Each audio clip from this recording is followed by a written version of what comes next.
好，来继续来看人工智慧 AI 的龙头辉达，无互市场失望，财报交出着正水的成绩单。黄仁勋讲，外界对 AI 消防的讨论真多，但是伊感觉状况完全无同。嘛因为辉达的财报显目，所以带动着台北股市来反弹。台积电表现强势，带头飙超过800点，收复27000点的大关。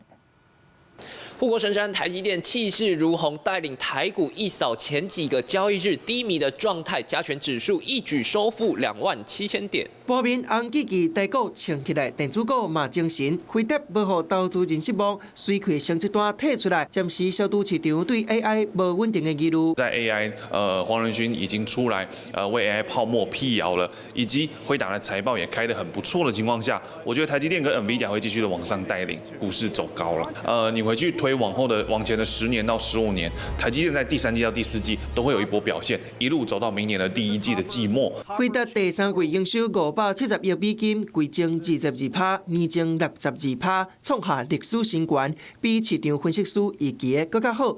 股价盘后涨超过5%。AI 教父黄仁勋讲 ，Blackwell 晶片卖了有够好，云端 GPU 嘛已经卖了。外界对 AI 无稳定的讨论真多，不过为咱的角度来看，状况完全无同。辉达会当坐伫咧 AI 龙头的位，台积电是最重要的角色。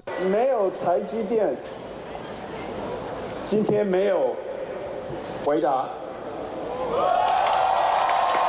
我觉得川普呢，他有一点呢，就是那种有点可惜、有点眼红那种状态。那台积电其实接下来是持续独霸没有错，晶片的奈米级数呢，从5奈米、3奈米到明年准备要量产的2奈米。台积电做晶圆代工的龙头，市占率是有够高。美国总统 Trump 就任了后，逐摆讲到晶片，拢会想到台湾。And I don't blame them, Taiwan, etc. They took 100%.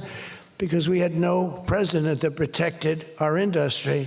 Trump 讲，美国晶片的生理输予台湾，真正足戆的嘛真见效。不过，伊当一个话，强调无要怪台湾，而且相关的产业都会转来美国。只是 Trump 煞尾佫会用啥物手段，拢予市场真注心。